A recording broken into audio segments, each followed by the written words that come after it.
So we don't really strictly follow all the calendars and all the days and all the stuff. But we might as well celebrate Pentecost today. Okay?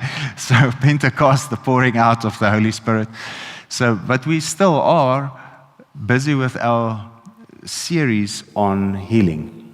All right, so Jesus speaking just before he ascended, and he said, verse 46, he said to them, "Thus it is written that the Christ should suffer, and on the third day rise from the dead, and that repentance with a view of and condition of forgiveness of sins should be preached in his name to all the nations, beginning from Jerusalem." King James, repentance and remission of sins should be preached in his name. I want to just emphasize that. In his name, among all the nations, beginning at Jerusalem. You are witnesses of all these things. And behold, I send forth upon you what my Father has promised. So that's the Holy Spirit. He says, I send him. But remain in the city, Jerusalem, until you are clothed with power from on high. Then he conducted them out as far as Bethany, and lifting up his hands, he invoked a blessing on them. And it occurred that while he was blessing them, he parted from them and was taken up into heaven. And they, worshipping him, went back to Jerusalem with great joy. And they were continually in the temple, celebrating with praises and blessing and extolling God. Okay, John chapter 20. So Jesus said, repentance and forgiveness or remission of sins must be preached in his name. So in his name means it's delegated authority. In his name means it's now not our own idea. It means this is God's sovereignty in action. This is the command of the king. He says, repentance and remission of sins must be preached in my name. So now, whatever else is happening is not happening in his name. Now whatever else is happening is not him doing it, causing it to happen. He's causing this to happen. Repentance and forgiveness, preaching of repentance and forgiveness of sins in his name. All right?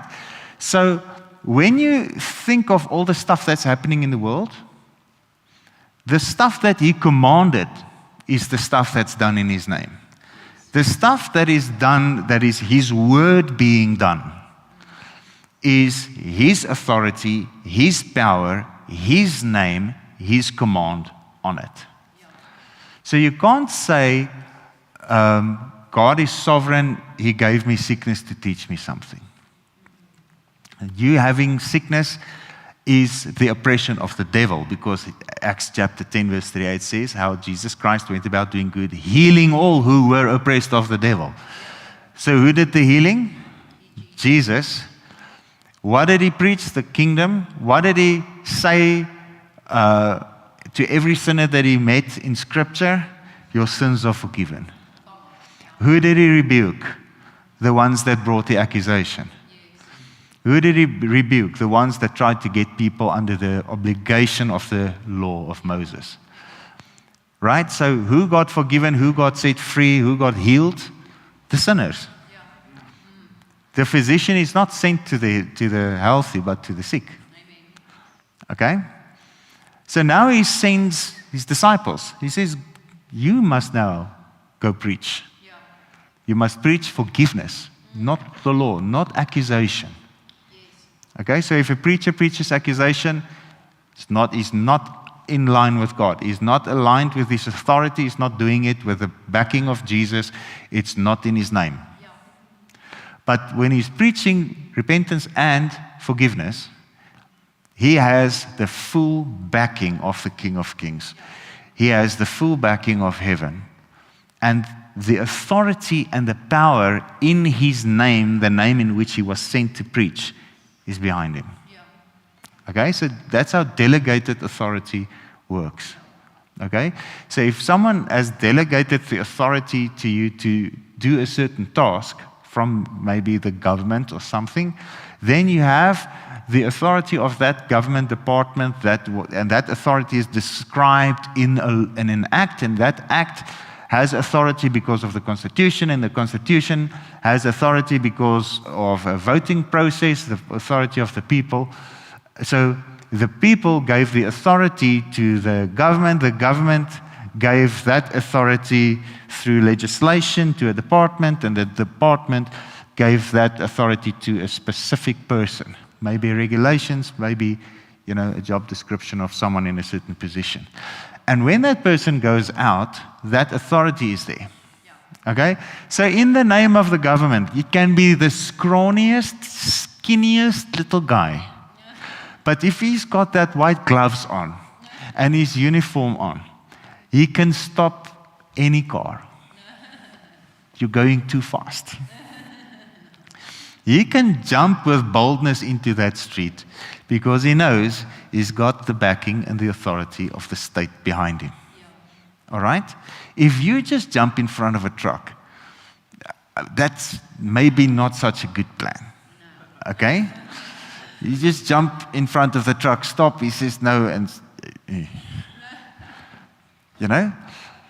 But if you've got the authority, if you've got a name somewhere, if you've got some delegated authority that gives you the power and the right to act in a certain way, then you can do it.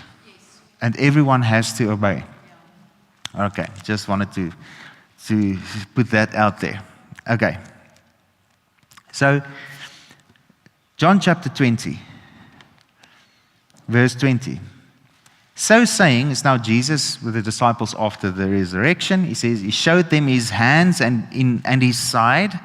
And when the disciples saw the Lord, they were filled with joy. Then Jesus said to them again, peace to you. Just as the Father has sent me, so I am sending you. Just as the Father has sent me, so I am sending you. With exactly the same authority that the Father sent me, Jesus, into this world, I now send you with that authority into the world. Right?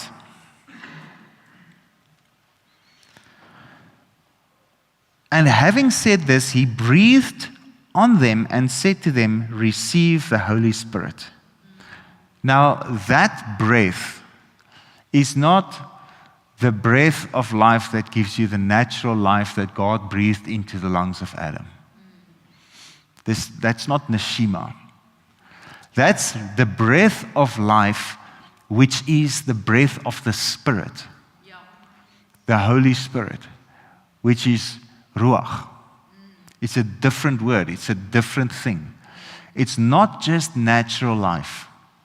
This is now God himself breathing himself into the disciples. The same Spirit that was in Jesus. At that moment, he just gave it to them. He says, as the Father has sent me. How did he do every work that he did? By the Spirit. But when he spoke, he said, my Father. My Father. It's my Father. I only do what I see my Father. I only say what I hear him say. As he speaks, I speak. But how was he able to hear and see the Father? How was he able to know what the Father said? How was he able to do what he needed to do? The anointing, which is the Holy Spirit, was given to him at baptism, Matthew chapter 3, when he was baptized. The Spirit came upon him, and the Father said, this is my Son. He openly declared him, this is my Son, in whom I am well pleased. And on the Mount of Transfiguration, when Peter, James, and John was with him on the mountain, he said, this is my Son. Hear him. Listen to him. He's got my authority. All right? Okay, so he breathed on them. Now that same Spirit that is from the Father operating in Jesus.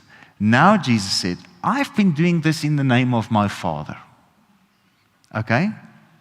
Now, in the same way I send you, receive that Spirit. And he breathed on them. So now they go, not in the name of the Father directly, but in the name of Jesus Christ. In the name of Jesus Christ, the Son of God. He said, receive my Spirit that he received from the Father. So if I'm surrendered to his Spirit, I'm surrendered to him. If I'm surrendered to him, I'm surrendered to the Father. If I receive him, I receive the one who sent him. If I reject him, I reject the one who sent him. John chapter 5, he's so clear about that. Okay, so now he says, having received the Holy Spirit, verse 23, and being led and directed by him, if you forgive sins of anyone, they are forgiven. If you retain sins of anyone, they are retained. Right? Okay. Look at how Jesus revealed the Father. He walked and he found someone. Matthew chapter 9, he says, rise up. No, first he says to him, your sins are forgiven. He said, if you forgive sins, they're forgiven. You have now the Holy Spirit. Now, as the Father sent me, now I send you. In other words, when you find a sinner, you proclaim the forgiveness. Forgiveness, repentance and forgiveness of sins must be preached. Okay? So, John chapter 8, the woman caught in the act of adultery. The Sadducees, Pharisees, and scribes, it was just, I don't know, who else? But then maybe the Sadducees were not there, but the Pharisees were there and scribes were there. And they threw her in front of Jesus. He was teaching in the treasury at the temple, in the temple court. This woman was caught in the very act. Moses says, stone her. Okay? So they invoke Moses. They tried to get the authority of Moses behind them to kill her. Okay? But Moses himself wrote, we'll look at it in Acts chapter 3, that God will raise up a prophet amongst you, from among yourselves. And him you must listen to. And everyone that doesn't listen to him will be utterly cut off from among the people. So even Moses said, when he comes, you must listen to him and not to me. And here he stands. Moses says. And Jesus says, he just stoops down and he starts writing in the sand. We don't know what he wrote, but their consciences were awakened. I have other translation from the Paleo-Hebrew that says he started writing names and dates and places. And they all conscience-stricken went their way, one by one, from the least to the greatest. And Jesus stood up and he said, after awakening the consciences of the accusers, and they all went, well, if he said, those who have no sin cast the first stone, they all went. So Jesus says to the woman, she's now guilty. Where are your accusers? No one here, Lord. They never called him Lord. They called him teacher. They called him rabbi. They never called him Lord. No one here, Lord. Neither do I condemn you. Okay, so there's the forgiveness. Go and sin no more. There's the repentance. Same Spirit. As I was sent, now I send you. Okay, so back in Matthew chapter 9, he says, what is easier for me? The Pharisees are losing their minds. Who's he to forgive sins? He says, what is easier for me to say? Your sins are forgiven, or rise up and take your bed and go. But to prove to you, can go read in Matthew chapter 9, to prove to you that God has given the authority to forgive sins to man, I say to you, rise up, take your bed and walk. And there he goes.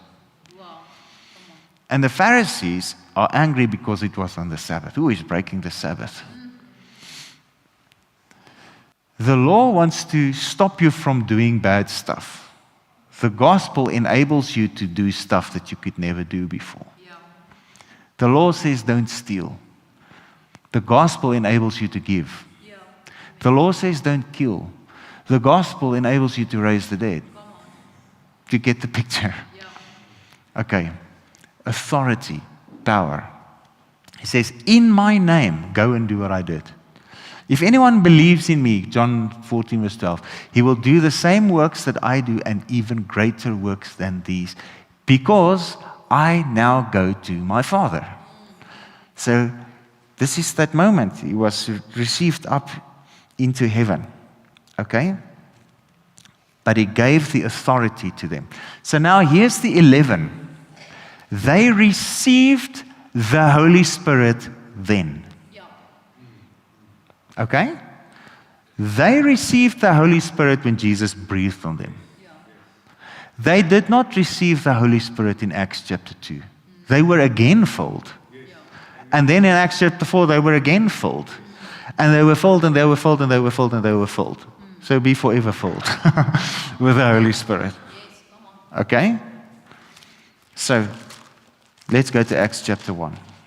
Verse 6, when they were assembled, they asked him, Lord, is this the time when you will reestablish the kingdom and restore it to Israel? They were thinking natural kingdom, God's thinking spiritual kingdom. Okay? He said to them, it is not for you to become acquainted with and know what time brings, the times and the seasons, fixed years and seasons, which the Father has appointed by his own choice, his own authority, his own personal power. So here he excludes figuring out when it's going to happen from the delegated authority. So stop prophesying when Jesus is coming back. You're going to get it wrong. You don't have the authority to say it. Stop it. Verse 8, but you shall receive power, ability, efficiency, and might when the Holy Spirit has come upon you. So now the Holy Spirit is already in them, but the Holy Spirit needed to come upon them. And you shall be my witnesses in Jerusalem and in all Judea and Samaria and to the ends of the earth. You will receive what? Power. Authority. You will receive power after the Holy Spirit has come upon you. And you shall be my witnesses. So witness will see. So you'll be able to see in the Spirit and say what you see in the Spirit. So you'll be a witness of God. But also, you'll be witnessing what God does through you so that you can go tell the testimony and you'll be a witness of God. Right? But you'll see stuff. And then you'll testify what you saw. Now, Acts chapter 2. When the day of Pentecost had fully come. So there's nothing spiritual about the word Pentecost. It just means 50. Okay? But the 50th day after Passover, the counting of the Omer, we talked about all that a couple of years ago. All right. When the day of Pentecost had fully come, they were all assembled together in one place. When suddenly there came a sound from heaven, like the rushing of a violent tempest blast, and it filled the house in which they were sitting. So did people see like a wind blow from another planet into the earth, blow all the dust up in Jerusalem? No, in the place, a sound from heaven. So heaven is not far away. Heaven is around us. A higher, unseen realm. A sound from heaven came, filled the house in which they were sitting. And there appeared to them tongues resembling fire, which were separated and distributed which settled on each one of them. And they were all filled, diffused throughout their souls, is the Amplified, with the Holy Spirit, and began to speak in other languages as the Spirit kept giving them clear, loud expression. Now there were residing in Jerusalem Jews, devout, God-fearing men from every country under heaven. And this sound was heard. When the sound was heard, the multitude came together. So now the sound came in the house, in the place in which they were sitting. And they all started praying in tongues. Pentecostals are loud. Okay? So they started praying in tongues. And it drew a crowd. Right? And they all heard the gospel in their own dialect. Verse 7, they were beside themselves with amazement, saying, are not all these who are talking Galileans? How then is it that we, each of us, in our own particular dialect to which we were born, that we hear in our own dialect? Parthians, Medes, Elamites, inhabitants of Mesopotamia, Judea, Cappadocia, Pontus, and the province of Asia, Phrygia, Pamphylia, Egypt, and parts of Libya about Cyrene, Jews and proselytes of Judaism from other religions, Cretans, Arabians too, we all hear them speaking in our own native tongue. So they were just speaking in tongues, but every individual heard a clear, loud expression of the gospel to them. So they just pray. It was speaking in tongues. But everyone, imagine all of you have a different language. But all of you hear me speaking in your language. That's a sign and a wonder. That's amazing. Okay? Others made a joke of it. Derisively said they are simply drunk and full of sweet wine. But Peter, standing up with the 11, raised his voice, addressed them, you Jews and all the residents of Jerusalem, let this be explained to you so that you will know and understand. Listen closely to what I have to say. For these men are not drunk as you imagine, for it is only the 3rd hour of the day. But instead, this is the beginning of what was spoken through the prophet Joel. And it shall come to pass in the last days, God declared, that I will pour out my Spirit upon all mankind. Your sons and your daughters will prophesy, telling forth divine counsels, and your young men shall see visions, and your old men shall dream dreams. Yes, and my men servants, also my maid servants, in those days I will pour out of my Spirit, and they shall prophesy, telling forth divine counsels, etc., pertaining to God's kingdom. And I will show wonders in the sky above and signs on earth beneath, blood and fire and smoking vapor. The sun shall be turned into darkness and the moon into blood before the obvious day of the Lord comes, the great and notable and conspicuous and renowned day. It shall be that whoever shall call upon the name of the Lord shall be saved. Okay. They did not recognize Jesus when he was speaking in the name of the Father. They persecuted him. Where is this Father of yours? You can read it in the rest of John chapter 8. Jesus said to them, you know my Father as little as you know me. If you knew him, you would have recognized and welcomed me. But now he says, everyone who calls on the name of the Lord will be saved. Because what we are preaching is in his name. It's by his authority. You men of Israel, listen to what I have to say. Jesus of Nazareth, there's the name. A man accredited and pointed out and shown forth and commended and attested to you by God, by the mighty works and the power of performing wonders and signs which God worked through him right in your midst, as you yourselves know.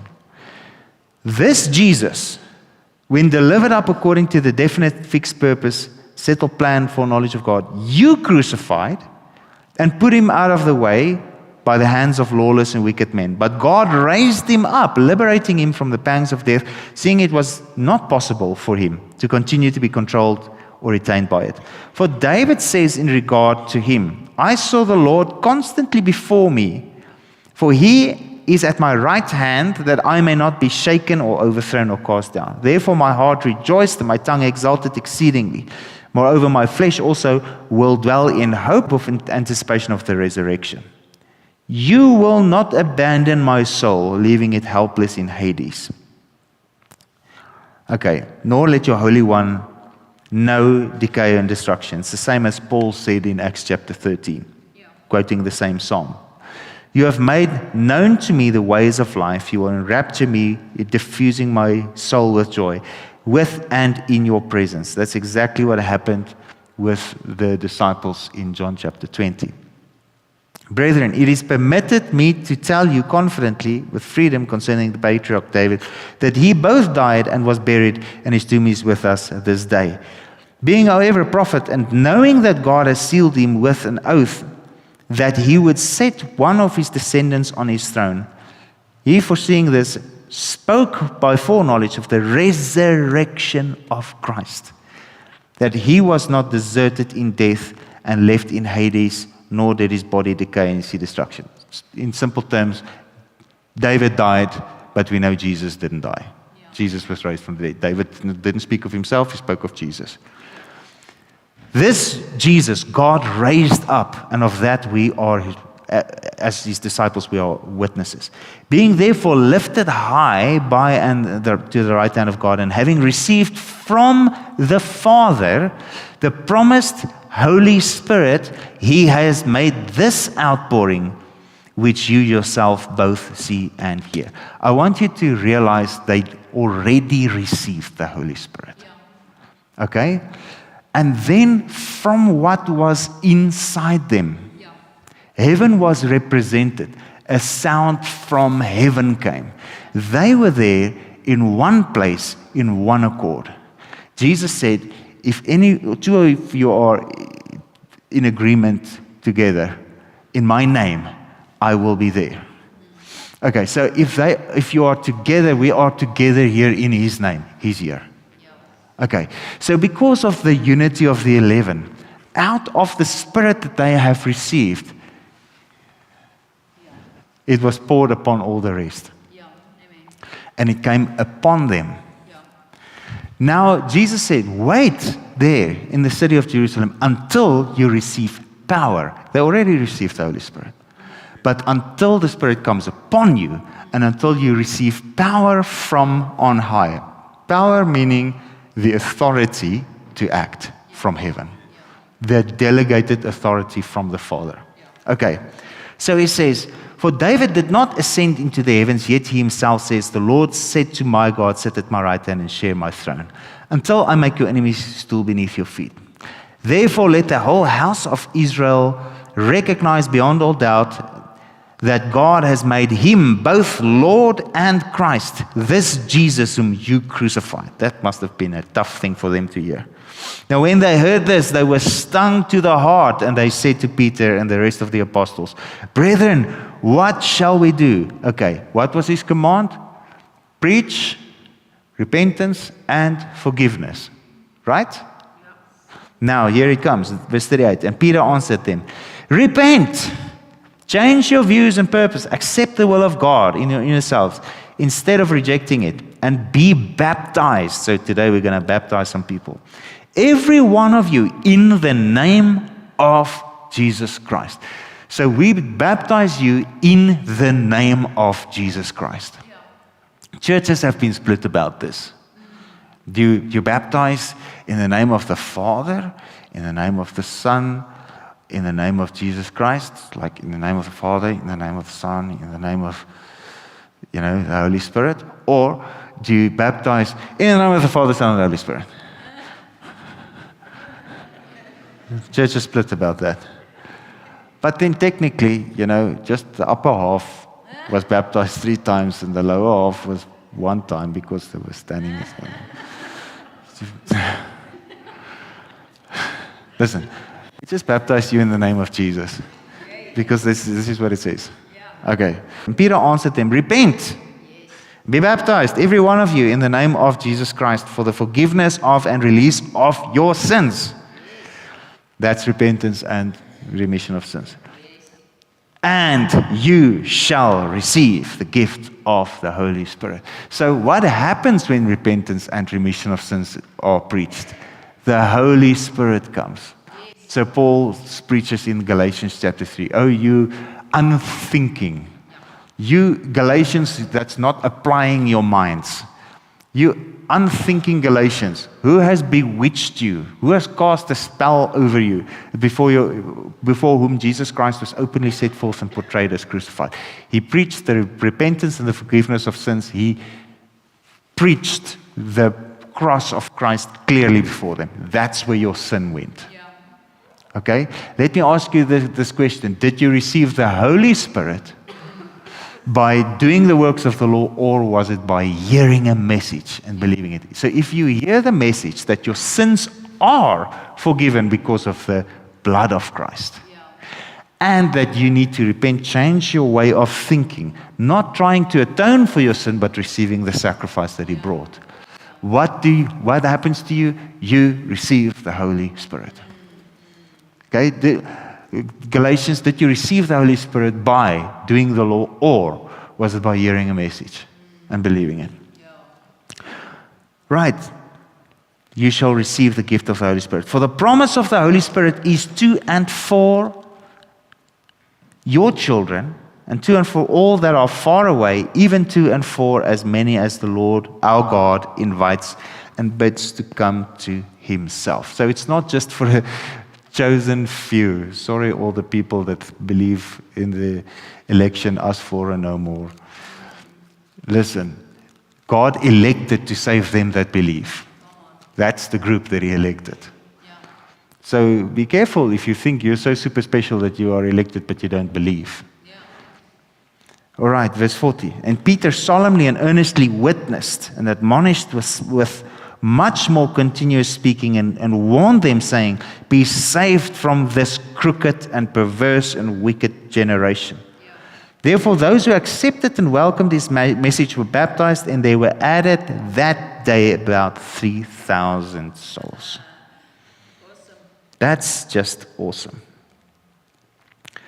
Okay. So, they were devoting themselves constantly instructing fellowship with the apostles, the breaking of bread. A sense of awe filled all of them. They came upon every soul, wonders and signs. Okay, so they were there days and weeks. Okay? So we're not talking about years now. During this time, Peter and John, next chapter, were going up to the temple at the hour of prayer, the 9th hour, when a certain man crippled from his birth was being carried along, was laid each day at the gate of the temple, which is called Beautiful. So now the disciples, Peter and John, are there in the name of Jesus. Right? They've got the Holy Spirit. They've got His name. They've got the authority. They've got the mandate as I was sent, I sent you. Okay? Right? So that he might beg for charitable gifts. So here's this guy, letting him beg because he can't work. Verse 3. So when he saw Peter and John about to go into the temple, he asked them to give him a gift. And Peter directed his gaze intently at him. And so did John. And said, look at us. He didn't say to them, we are nothing, it's only Jesus. No. Don't think of me, just think of Jesus. They carried Jesus. Yes. If they had any hope of showing Jesus to this guy, they had to do what they did. Look on us. Yeah. Because there's something different on us. Yeah. So he says, and the man paid attention to them, expecting that he was going to get something from him. But Peter said, silver and gold I do not have, but what I do have, that I give to you. In the use of the name of Jesus Christ of Nazareth, walk. Right. You can say, in the name of the Lord Jesus Christ of Nazareth, the Son of the Most High God. But you can just say, walk. If you have faith in His name, and if you're obedient to the command that came in His name, you are in His name. And you are moving in His name, in His authority. But you can say in the name of Jesus. It's not really going to do something if you have no faith in the name of Jesus, but you say to everything in the name of Jesus, nothing happens. So saying in the name of Jesus is not some kind of ritual. It's not some kind of formula. Must I now say in the name of Jesus, or in the name of Jesus Christ, or in the name of Jesus Christ the Son, in the name of Jesus Christ of Nazareth the Son? Just whatever. Do you have faith in Him? Yes. Okay. Walk. Okay? Then he took hold of the man's right hand. So he didn't walk fast enough. Okay? Took hold of the man's right hand and a firm grip and raised him up. And at once his feet and ankle bones became strong and steady. So the two grabbed him in the name of Jesus. And they pulled him up. And that moment, the power came. Boom. And his ankle bones received strength. And he started leaping and jumping and praising God. Okay. So a miracle happened. Jesus Himself was with them. And that man was healed. So they are now in trouble.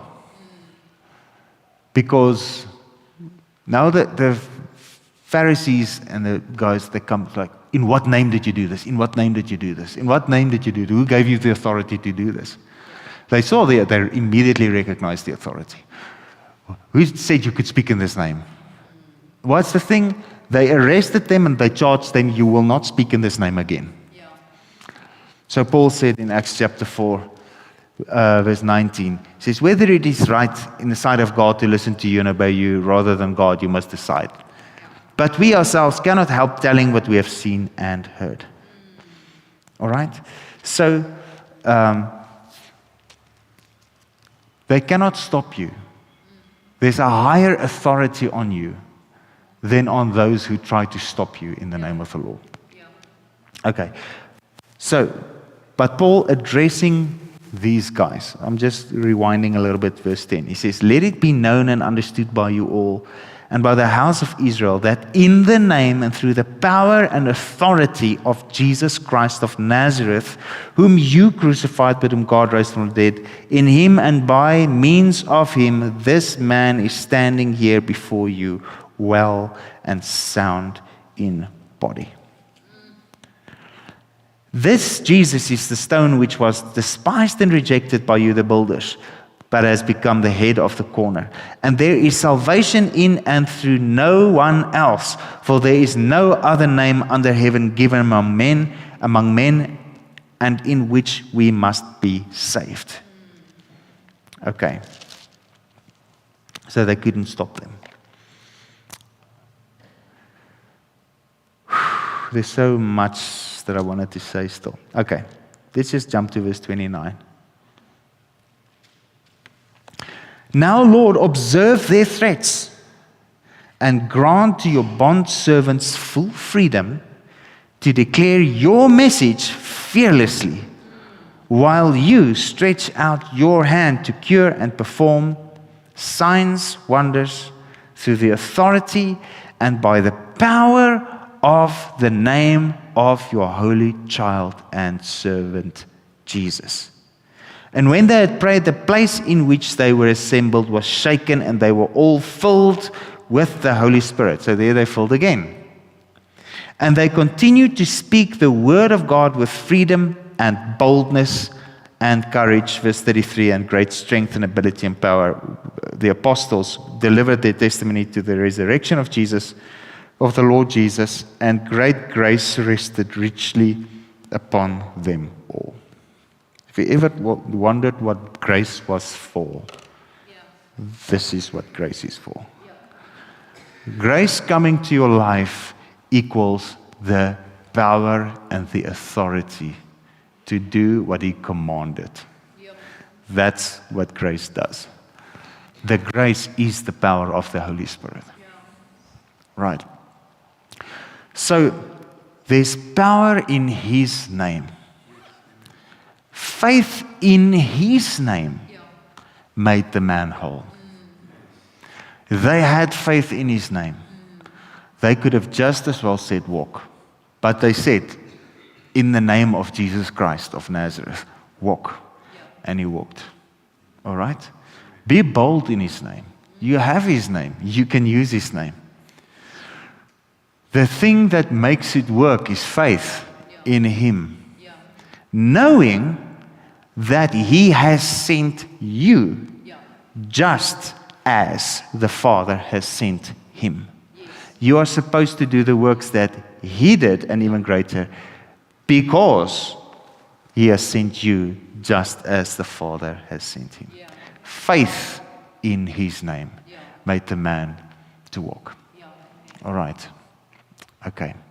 So the Holy Spirit is the power that comes upon us.